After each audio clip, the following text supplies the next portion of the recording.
The day I inherited the water rights to a 2,100-acre lake, I thought I'd won the lottery. What I actually got was a war with the most vindictive HOA president who'd ever lived.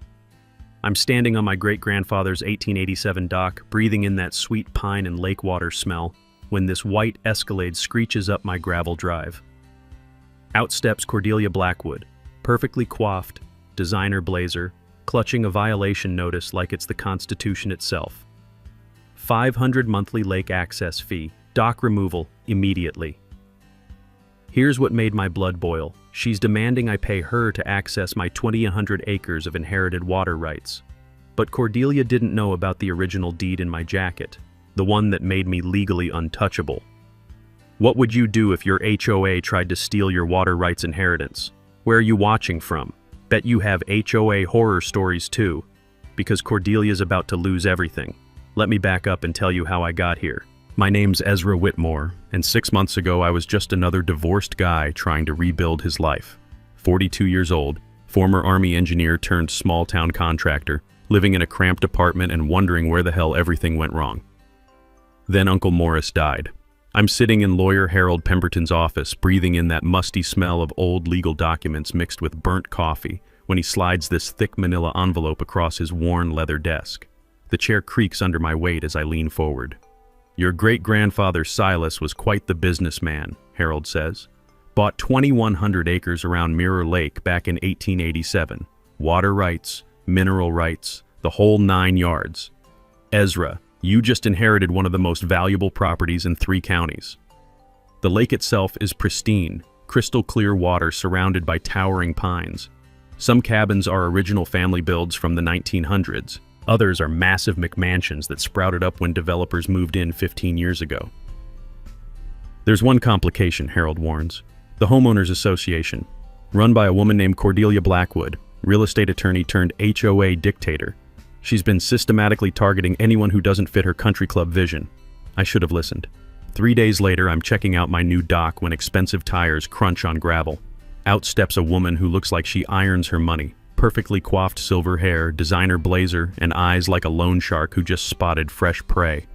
You must be the new property owner, she announces, not asking. I'm Cordelia Blackwood, HOA president. She's clutching a violation notice like it's a weapon.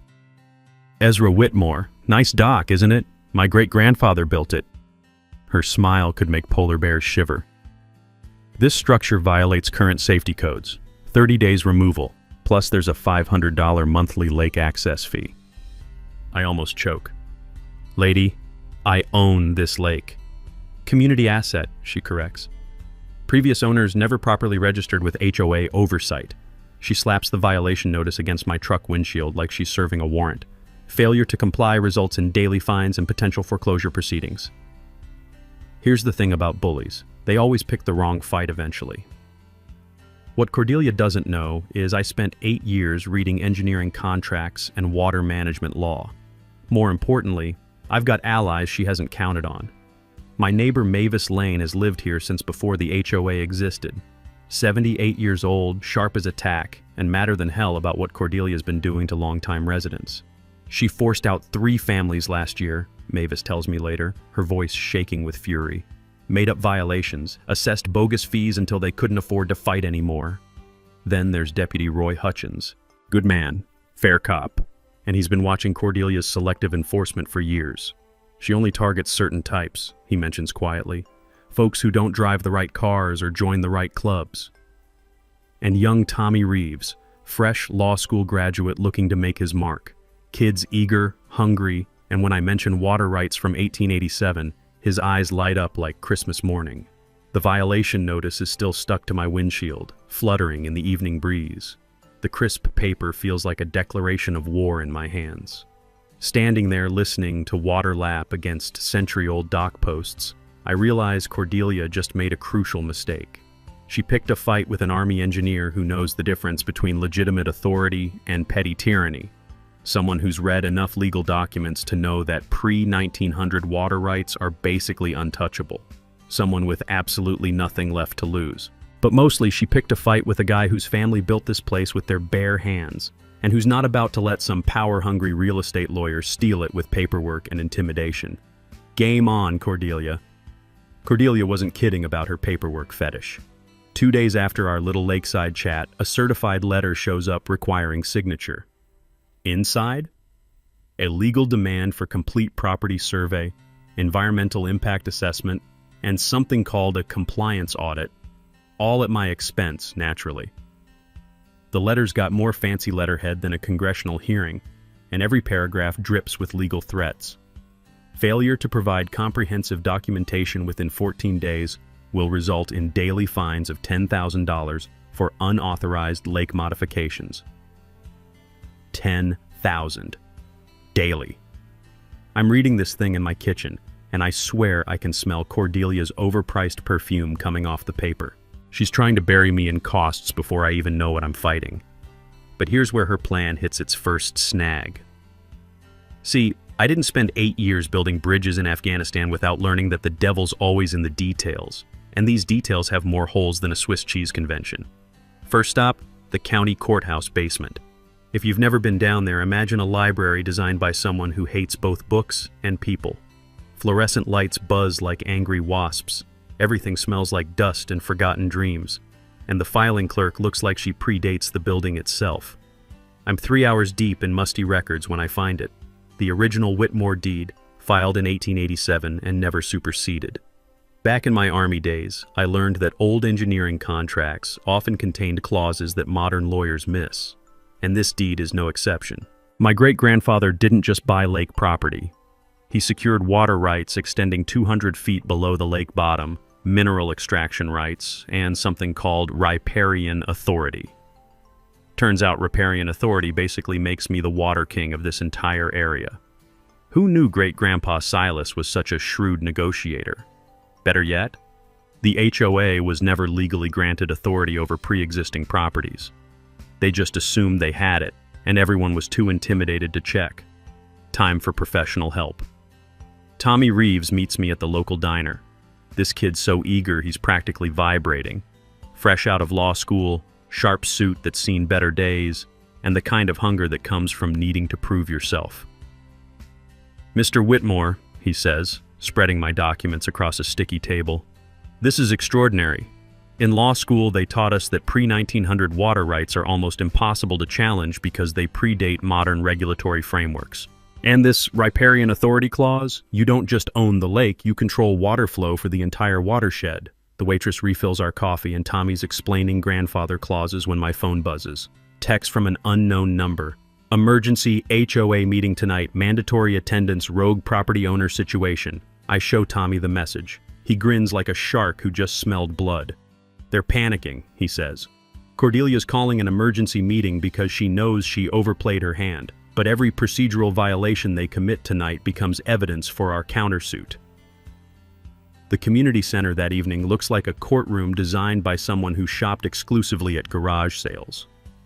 Folding chairs arranged in hostile rows, bright lights that make everyone look guilty, and the smell of stale coffee mixed with nervous sweat and whatever industrial disinfectant they use to mop these floors. Cordelia's set up front like a prosecutor, complete with poster boards and what I'm guessing are fabricated charts about lake safety violations. Her HOA board flanks her, 3 country club refugees who look like they've never seen actual manual labor. "Ladies and gentlemen," Cordelia begins, her voice echoing off cheap paneling, "we have a situation that threatens our entire community's property values and safety standards." She's pointing at blown-up photos of my dock like it's evidence in a murder trial. "This unauthorized structure violates current engineering standards and poses immediate environmental hazards." That's when I stand up, Tommy beside me with a briefcase full of legal ammunition. "Ms. Blackwood," I say, using that command tone they drill into you in the Army, "I've got some documentation you might want to see." The room goes dead quiet except for the hum of fluorescent lights and someone's rumbling stomach 3 rows back. Tommy opens the briefcase and pulls out the original deed, authenticated by the county clerk that afternoon. "This property predates your HOA by 135 years. Mr. Whitmore's family has maintained continuous legal ownership, including all water rights since 1887. Cordelia's face cycles through about 6 shades of pale. "Those documents are irrelevant technicalities. The HOA has recognized jurisdiction over all lakefront properties. Actually," Tommy continues, spreading photocopies for everyone to see, You have no legal authority over pre-existing properties. None. And attempting to assess fees for water access you don't control constitutes theft of services. I watch Cordelia's perfectly composed mask start to crack. Her hands are actually shaking as she shuffles through her poster boards looking for some comeback that doesn't exist. Furthermore, I add, I'd like to know who authorized spending HOA funds on legal threats against property owners you have no jurisdiction over. That question hits the room like a grenade.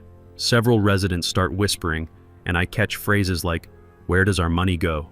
and "Never voted on this." Cordelia's mini twist? She doubles down. This meeting is over.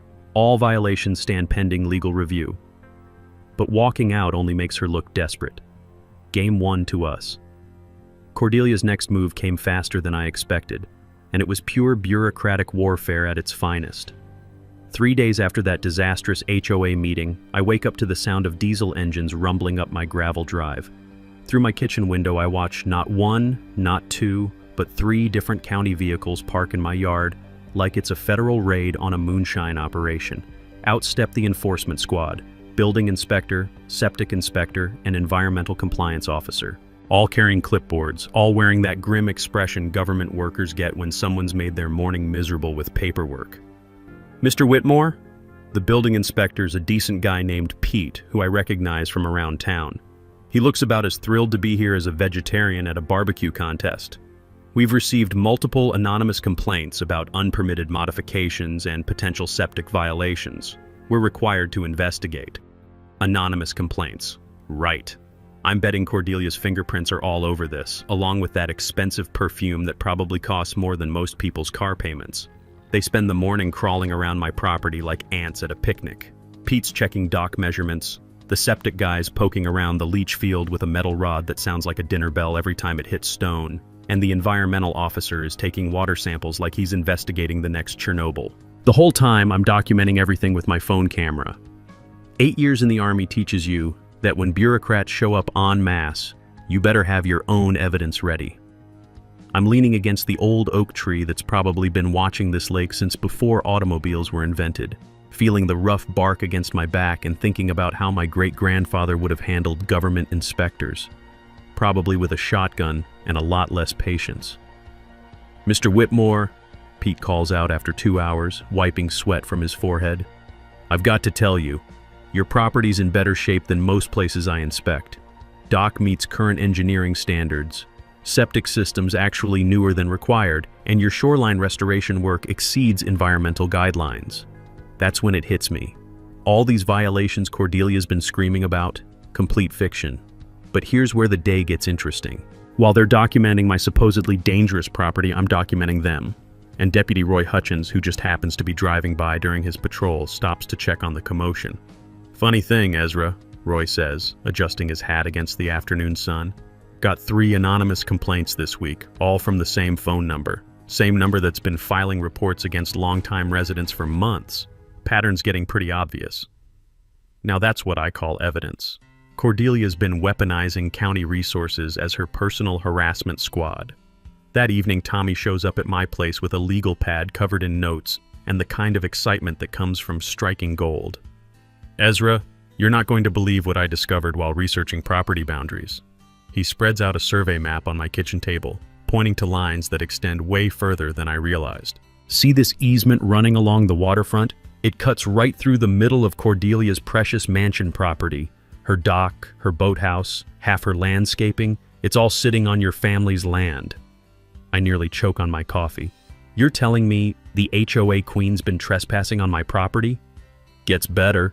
Tommy grins like he just won the lottery. The HOA never filed proper easement agreements when they incorporated.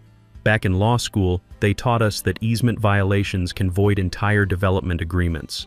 If they've been operating on invalid land use assumptions for 15 years, their whole legal framework could be meaningless. The pieces are clicking together like a perfectly engineered mechanism. Tommy pulls out more documents, his excitement building. "I've been digging through HOA financial records, the public ones anyway. They've spent over $40,000 on legal fees this year alone, all targeting specific homeowners. Never put it to a member vote, never disclosed where the money was going." "Let me guess," I say. watching his expression confirm my suspicions. All targeting people who don't fit Cordelia's vision of suburban paradise? Exactly. And here's the beautiful part. Every single legal action was based on false premises. She's been using HOA funds to finance personal vendettas. The next morning brings another certified letter, but this time I'm ready. Cordelia's demanding immediate compliance with updated lake access regulations and threatening liens on my property for unpaid fees. I call Tommy immediately. Time to go on offense, draft a formal response citing easement violations and unauthorized use of HOA funds. Make sure to mention that any liens filed against superior property rights constitute fraud. Already working on it, Tommy says. But Ezra, when people like Cordelia get cornered, they don't surrender quietly. They get desperate. Looking out at my lake, I watch evening light dance across water that's belonged to my family longer than this entire community has existed. Cordelia wants escalation? She's about to learn that some of us know how to fight back, and we fight to win. If I thought Cordelia was desperate before, I was about to learn what real desperation looked like. A week after Tommy's easement bombshell, she pulled out what she probably thought was her nuclear option, claiming authority over the lake's water levels themselves. The emergency HOA notice showed up on a Tuesday morning, delivered by some kid who looked like he'd rather be delivering pizza to a leper colony. Environmental emergency, immediate action required, blazed across the top in red letters that screamed panic, followed by enough bureaucratic word salad to choke a government lawyer. According to Cordelia's latest masterpiece, my dock posed an immediate environmental hazard during current drought conditions, and the HOA was temporarily assuming water management authority to protect community assets. She'd hired an environmental consultant, Dr. Marcus Pembroke, who'd supposedly determined that my century-old dock was somehow disrupting the lake's natural ecosystem. I'm reading this garbage while drinking my morning coffee, and honestly, the paper might as well have been scented with ode to desperation. The sheer audacity of claiming authority over water levels in a lake my family has owned since before her great-grandmother learned to walk? That takes some serious brass. But here's where Cordelia made her first major tactical error. When you spend 8 years as an Army engineer building water management systems in places where one mistake floods a village, you learn a few things about hydrology. And when you've been swimming in a lake since you could walk, you know exactly how Mother Nature handles her business. Mirror Lake isn't some artificial pond dependent on municipal water systems. It's fed by an underground spring system that's been flowing steadily since the last ice age. I remember Uncle Morris explaining this when I was 12, pointing out how the water stays crystal clear even during heavy rains because the springs provide constant circulation. That afternoon, I take a drive around the lake perimeter, something I haven't done since moving back. The crunch of gravel under my tires brings back childhood memories, but now I'm seeing everything with engineer's eyes. And that's when I spot something that makes my heart race: the original Watergate valve system, hidden in a grove of willows about halfway around the lake. It's a beautiful piece of 19th century engineering, heavy iron mechanisms that control flow between the main lake and the overflow channels. The smooth, worn handle feels solid under my hands, like it's been waiting over a century for someone who understands its purpose. Back in engineering school, they taught us that whoever controls water flow controls everything downstream. My great-grandfather Silas clearly understood that principle. That evening, Cordelia escalates to media warfare. The local newspaper runs a front-page story about selfish property owners threatening community environmental standards, complete with quotes from her pet consultant about unauthorized water management and potential ecosystem disruption. Dr. Marcus Pembroke, it turns out, has a degree from some online university that probably advertises during late-night TV infomercials. His environmental report reads like it was written by someone whose idea of wildlife observation involves the Discovery Channel. But I've got allies too. My letter to the editor, polished by Tommy's legal expertise, hits the paper 3 days later with enough technical details about spring-fed lake systems to make it clear that Cordelia's consultant couldn't identify a natural water source if it was flooding his basement. The real intelligence comes when Mavis Lane shows up with homemade cookies and the kind of gossip that changes everything. "That woman's been busy making promises," she says, settling into my kitchen chair with the satisfied expression of someone about to drop a bombshell. Cordelia's been talking to folks about a lakefront development project. Upscale condos, marina, the whole 9 yards. Problem is, she needs guaranteed water access to secure the development financing. Can't build a luxury lake community if some guy with century-old water rights can turn off the tap. Now we're getting to the truth. This isn't about environmental protection, it's about a multi-million-dollar development deal that requires control over my water rights. There's more, Mavis continues, leaning forward conspiratorially. My friend Betty at the county clerk's office says someone's been pulling property records on every parcel within half a mile of the water. Recent stuff, like they're planning something big. Tommy arrives just as Mavis finishes her intelligence briefing, carrying a folder that practically screams, "smoking gun." I've been auditing HOA finances through public records requests, he says, spreading documents across my table. They're not just overspending, they're broke. Reserve funds down to 3 months of operating expenses. If they can't generate major new revenue soon, they're looking at bankruptcy or crushing special assessments on homeowners. The picture becomes crystal clear. Cordelia's not just power hungry, she's financially desperate. She needs my water rights to legitimize a development deal that'll save the HOA from bankruptcy and make her wealthy in the process. But she's forgotten something fundamental about water. It always finds its own level, and it always flows toward truth. Time to remind her who really controls the flow around here. Tommy's discovery hit me like a freight train loaded with dynamite. 3 weeks of digging through public records had uncovered something that made Cordelia's water rights grab look like petty shoplifting. "Ezra," Tommy says, spreading bank statements across my kitchen table like evidence in a murder trial, "you need to see this." The papers smell like fresh ink and pending doom. Over the past 3 years, the Lakeshore Estates HOA has hemorrhaged money faster than a punctured fire hose. But it's not just overspending, it's systematic theft. Look at these consulting fees. Tommy points to payments that make my engineering brain start connecting dots. Blackwood Environmental Solutions, Cordelia Consulting LLC, Lakeshore Property Management, all shell companies registered to the same address. Let me guess. Cordelia's? Her business office. She's been paying herself consulting fees for services the HOA never voted to authorize. Environmental assessments, legal research, property management, all at premium rates. The numbers are staggering. Over 3 years, Cordelia has funneled nearly $200,000 in HOA funds through fake companies. Money homeowners paid for actual services has financed her personal real estate ventures. You know what they say about people who steal from their neighbors? It takes a special kind of stupid to embezzle from folks who live close enough to egg your house. Here's where it gets ugly, Tommy continues. She's been using HOA funds as seed money for her lakefront development scheme. These property option agreements show she's quietly securing lakefront parcels. The contracts reveal Cordelia's been paying option fees and deposits with stolen HOA money. The development project isn't just a dream, it's an active conspiracy requiring my water rights to succeed. If she controls water access, she guarantees developers their investment is protected, I realize. Without my water rights, the whole deal collapses. Exactly. And she's personally liable for every unauthorized expenditure. Tommy's excitement builds like a prosecutor who just found the smoking gun. HOA board members have fiduciary duty to the community. Violating that creates both civil and criminal liability. The printer whirs again, generating more evidence. Back in Afghanistan, we learned that information warfare often beats firepower, and Tommy's building quite an arsenal. There's more, he says, pulling out correspondence that makes his eyes light up like Christmas morning.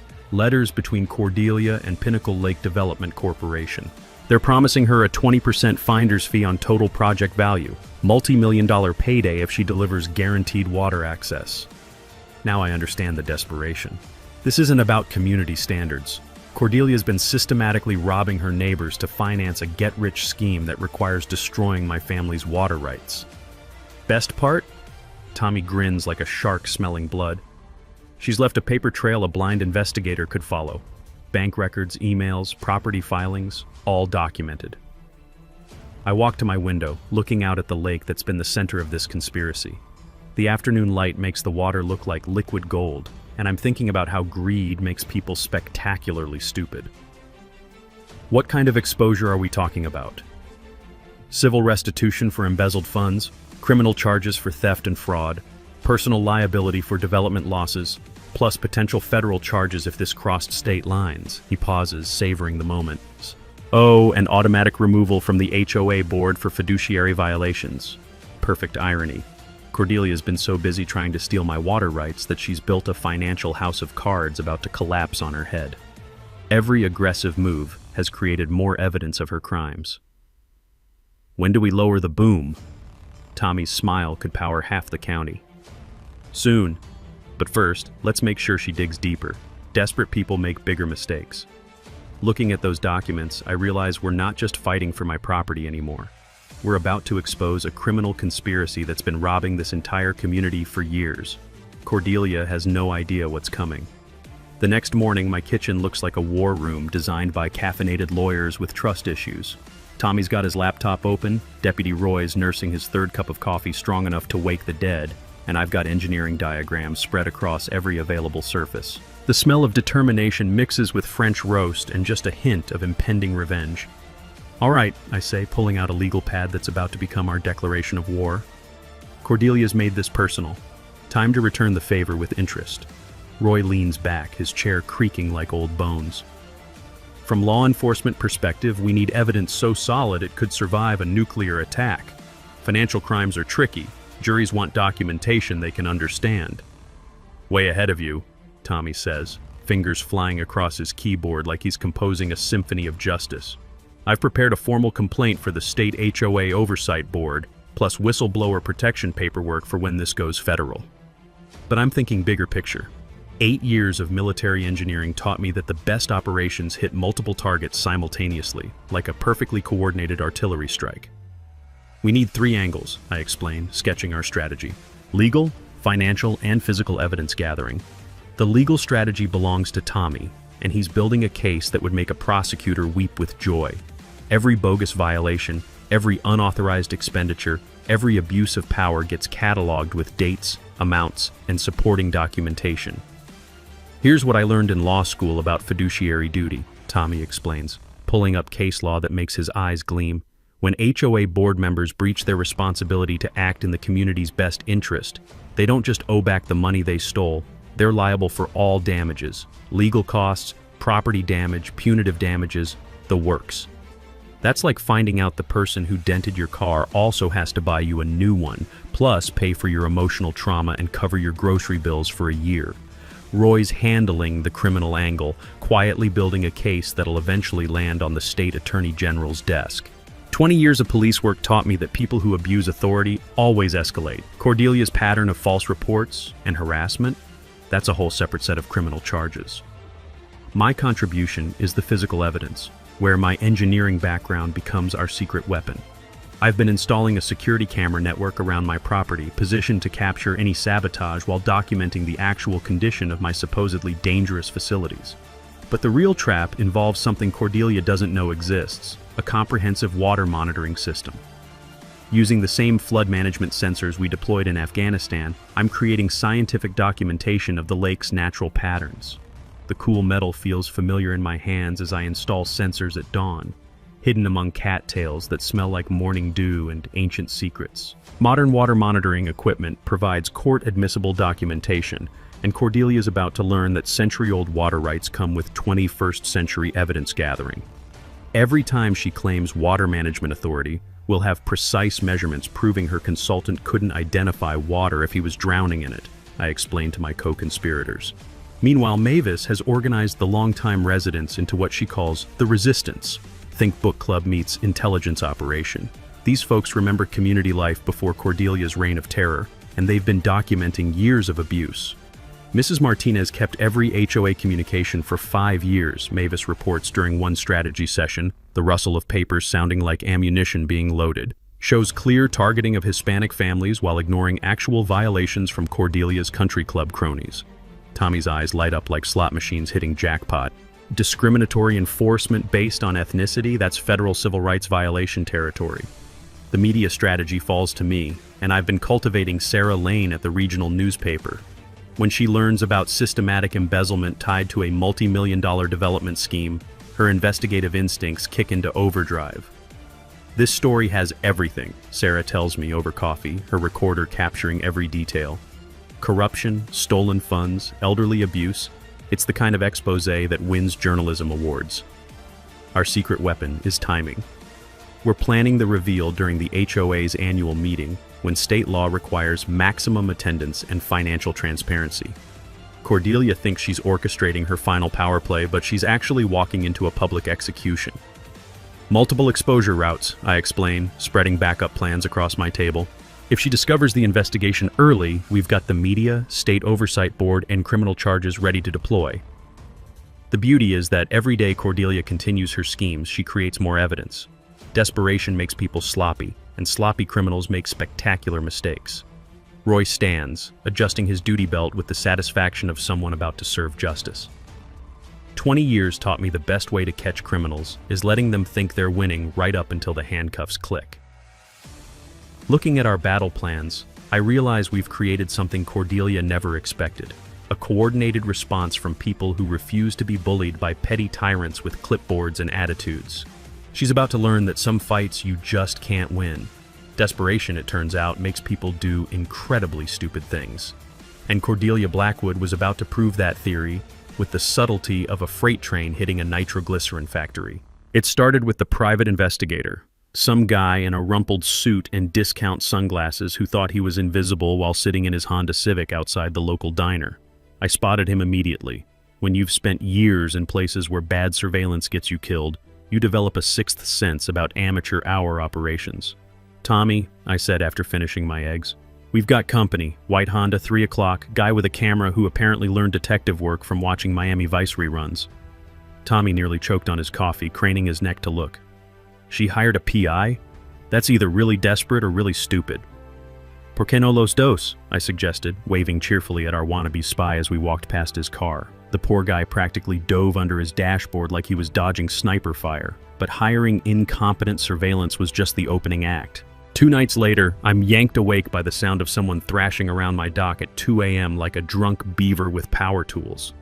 Through my bedroom window, I can see a small boat bobbing in the moonlight, and whoever's in it is doing something that involves a lot of splashing and creative profanity. My security cameras capture everything in crisp, high-definition glory. Some genius in a baseball cap and dark clothing, cutting my dock lines with what looks like a kitchen knife, apparently believing that if my dock floats away into the night, it'll magically solve Cordelia's violation problem.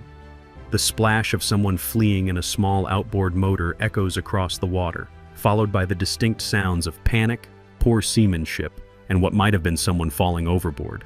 Whoever Cordelia hired for sabotage clearly hadn't spent much time around boats that fight back. By morning, I've got crystal clear footage of the incident, plus enough evidence to file charges that would make a prosecutor smile.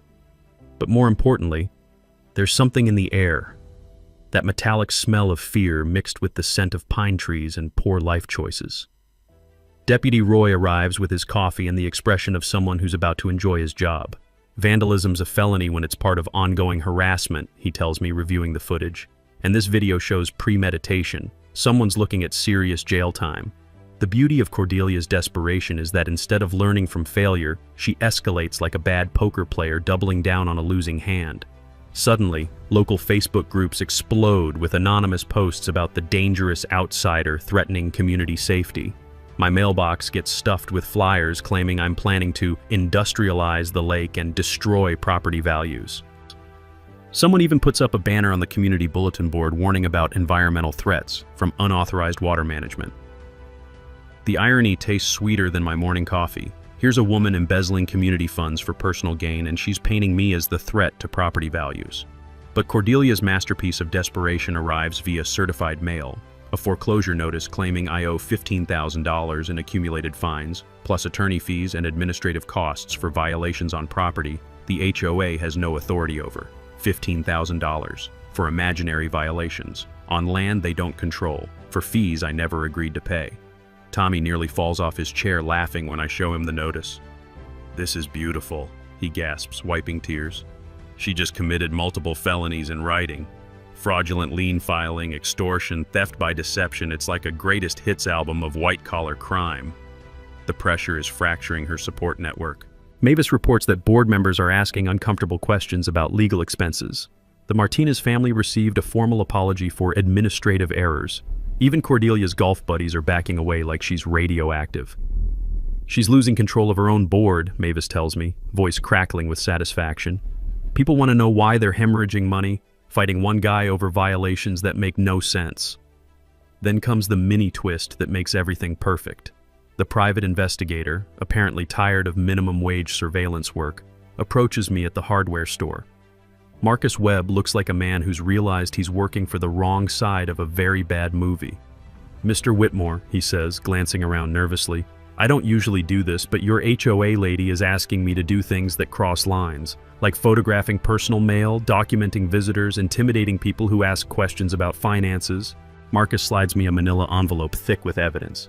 "She's not just targeting you. She hired me to gather dirt on anyone questioning her authority. The Martinez family, elderly residents, board members asking about money. It's systematic intimidation." Inside the envelope, surveillance contracts, blackmail instructions, and payment records documenting a coordinated harassment campaign against multiple families. "That's when I knew I had to get out," Marcus says. "Lady's not just corrupt, she's dangerous." Looking at this evidence, I realize Cordelia's desperation has created something beautiful. Complete documentation of her crimes, gathered by someone she paid to commit them. Sometimes justice serves itself. When cornered animals get desperate, they either run or attack with everything they've got. Cordelia Blackwood wasn't the running type. Her nuclear option arrived in the form of an emergency community safety meeting scheduled for the following Tuesday evening. The notice, printed on official HOA letterhead with more red ink than a horror movie poster, declared an immediate vote on emergency eminent domain proceedings to protect community assets from imminent environmental threats. I'm reading this masterpiece of legal fiction while drinking my morning coffee, and I have to admire the sheer audacity.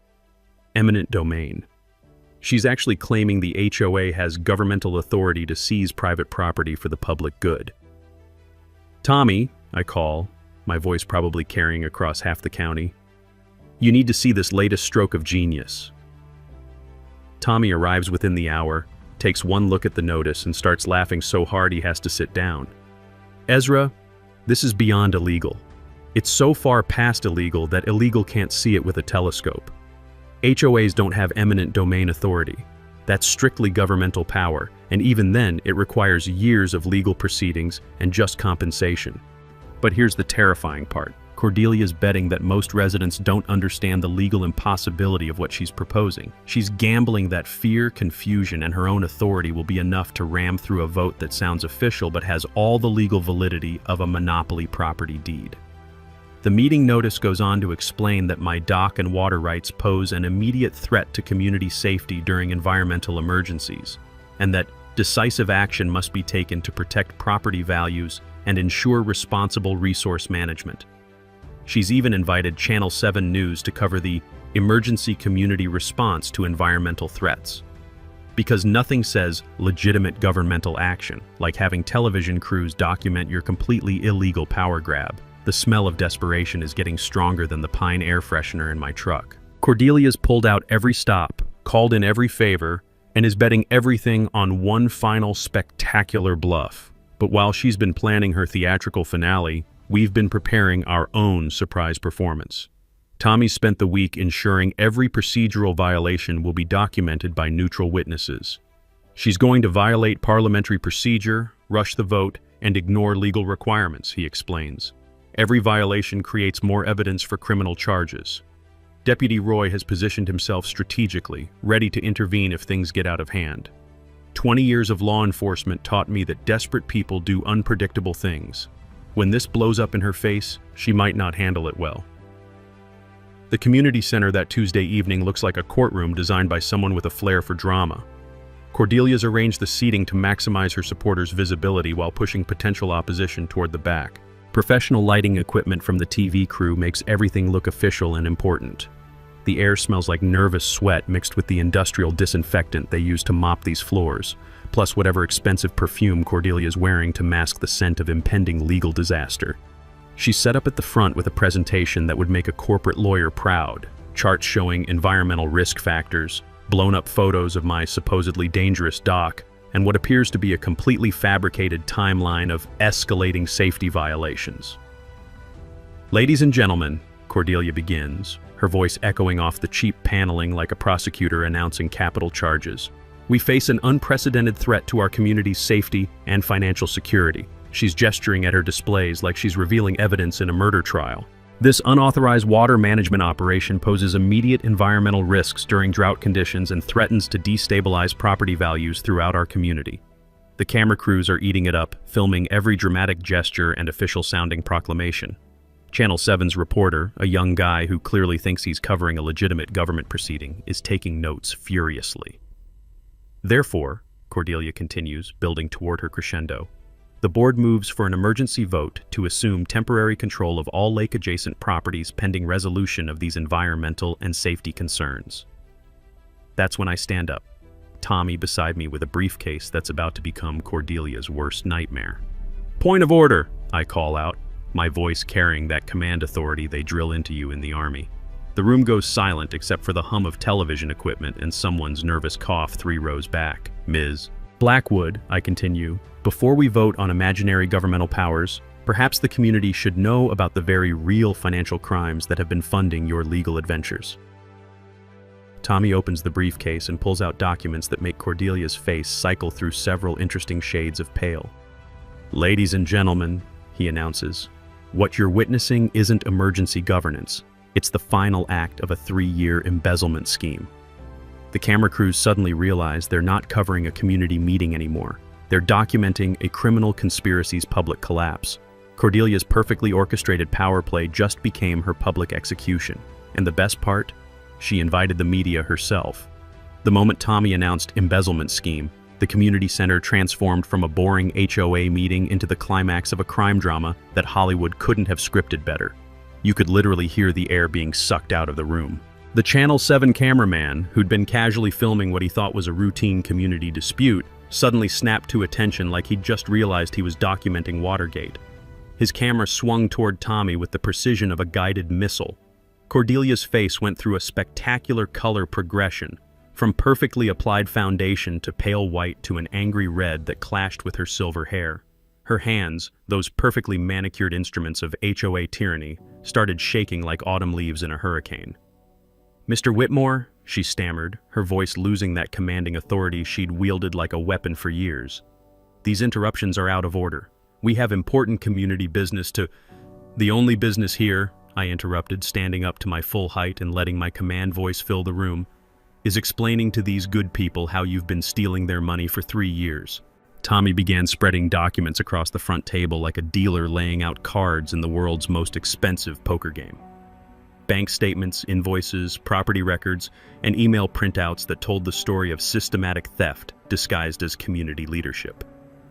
"Over the past 3 years," Tommy announced, his voice carrying the authority of someone who'd done his homework and brought receipts, "Cordelia Blackwood has funneled approximately $200,000 in HOA funds through shell companies registered to her personal address." The room erupted. Voices overlapped in a chaos of confusion, anger, and disbelief. I caught fragments. 200,000? Our maintenance fees? Is this why my roof leaked all winter? But Tommy wasn't finished. He pulled out the correspondence with Pinnacle Lake Development, and the crowd's murmur turned into something that sounded like a lynch mob warming up. "She's been using your community funds as seed money for a personal real estate development scheme," Tommy continued, his words hitting the crowd like artillery shells. "A scheme that required seizing Mr. Whitmore's century-old water rights to guarantee investor returns." That's when Deputy Roy stepped forward from where he'd been positioned near the back wall, his hand resting casually on his duty belt in a way that suggested this wasn't a social visit. "Ms. Blackwood," Roy's voice carried the weight of official authority, "I have a warrant for financial investigation and evidence seizure related to potential embezzlement, fraud, and theft of community funds."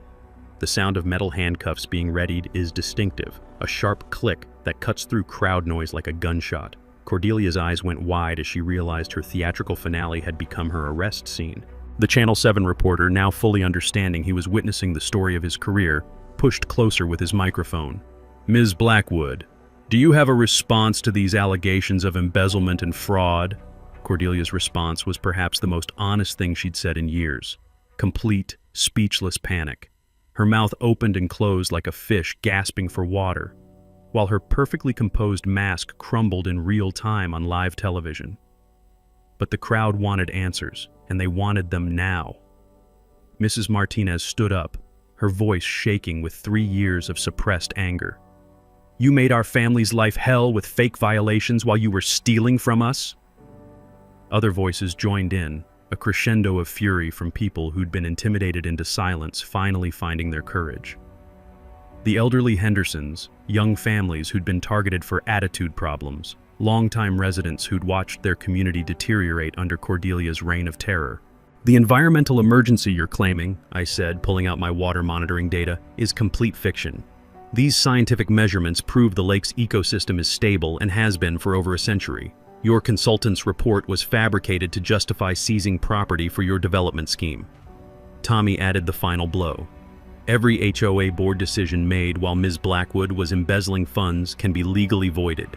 Every fine, every violation, every fee assessment, all subject to complete reversal and restitution." That's when Cordelia made her final mistake. Instead of maintaining dignity in defeat, she tried one last desperate play. "This is all lies," she screamed, her composure completely shattered. "These documents are fabricated. This man is trying to steal community property that belongs to all of us." The irony was so perfect it practically sparkled. A woman who'd spent 3 years stealing from her neighbors standing in a room full of evidence documenting her crimes, accusing someone else of theft. Deputy Roy stepped forward with handcuffs that gleamed under the television lights. "Cordelia Blackwood, you're under arrest for embezzlement, fraud, and theft of community funds." The metallic click of handcuffs closing around her wrists provided the punctuation mark for the end of her reign of terror. The Channel 7 cameras captured every moment as the most powerful person in 3 counties was led away in handcuffs, her white Escalade soon to be evidence in a criminal investigation. Justice, it turns out, has excellent timing. 6 months later, I'm standing on that same weathered dock my great-grandfather built, but everything else has changed in the most beautiful way imaginable. The emergency HOA board election happened within 2 weeks of Cordelia's arrest, this time with transparent oversight from the county clerk's office. Mavis Lane was elected president by unanimous vote. Turns out, when you remove fear and intimidation from the equation, people choose leaders who actually care about community welfare. The financial recovery moved faster than anyone expected. Cordelia's seized assets, including that pristine white Escalade and her lakefront mansion built with stolen community funds, generated enough restitution to fully restore the HOA's reserve fund. Better yet, the state attorney general's office recovered additional damages from Pinnacle Lake Development, who'd apparently known they were dealing with embezzled money. The smell of fresh paint and barbecue smoke drifts across the water from the community celebration happening in the park area that used to be Cordelia's private garden. Families who hadn't spoken in years are sharing burgers and laughing together, while kids splash in the lake without fear that some HOA violation notice will appear on their parents' windshields. Tommy's law practice has exploded. Turns out there's huge demand for attorneys who specialize in HOA accountability and community governance reform.